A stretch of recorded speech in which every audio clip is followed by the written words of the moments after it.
The purpose of this meeting was to hear concerns from Gilmor residents, but also community members. So I live across the street from Bruce Court, and as a community member hearing about the demolition, I got concerned because I know people in Gilmor Homes, and just as a resident and as an advocate, was concerned about their placement, that they had options, was concerned that the relocation, wherever families might be relocated, that they are relocated in areas that have good transportation and good schools.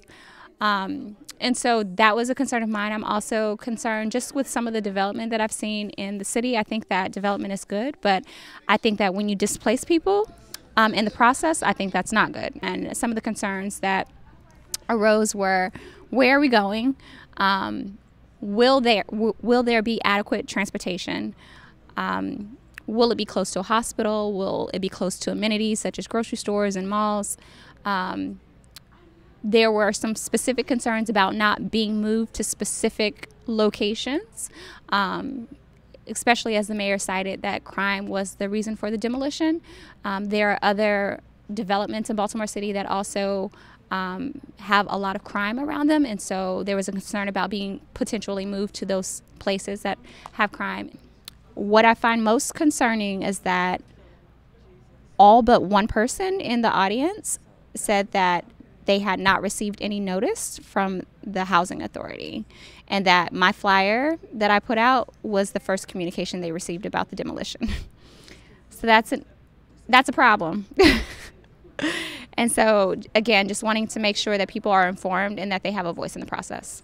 The only thing that we truly know is that, we can just only go based upon what we've already seen in other areas in the city. And, that's exactly what it seems like. It seems that, soon enough, they're going to remove residents.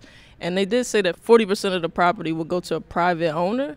So I'm not sure what else to call that, but if it was public housing and it's going to, a private owner, it sounds like gentrification to me. I understand why that would be brought up as a concern. That's exactly what it sounds like, and it's what it looks like.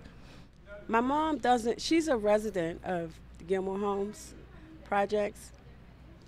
However, she doesn't reside in any of the buildings that they're planning on demolishing, but it will impact her on many different levels.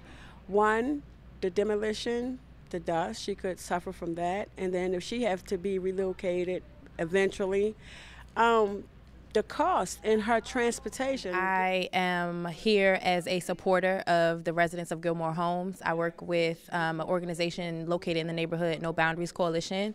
What I do in general is I organize around food and food access. However, this conversation around housing justice, resident justice is very important to me, especially since it's happening right in our backyard.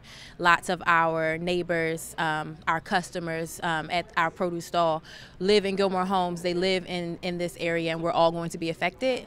So we held, I just supported this meeting this evening. It was actually organized by a resident of one of the homeowners in the neighborhood, Tolu Sasanya, as well as an organization that has been working here, Tubman House, came together to organize this meeting to allow residents a platform to voice their concerns and to start to organize so that when the time comes, we'll be able to present our demands to the housing authority instead of what has happened repeatedly throughout Baltimore and across the country as public housing developments are demolished, that the residents of those neighborhoods are given very short notice, not giving any choices, and are put in positions where it might be a financially more stable community. However, those people become more unstable by their loss of connection to their neighbors, their community, their family members that live next door, the corner store owner that gives them a line of credit, easy access to transportation, to their work, to their schools, childcare for their children. This meeting is the first of many that will allow residents a space to come together to start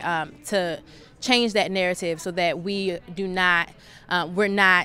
don't fall prey to what has happened previously, but that the injustices in this neighborhood do not continue in the future as it becomes more and more clear what the plans are for Sandtown Winchester.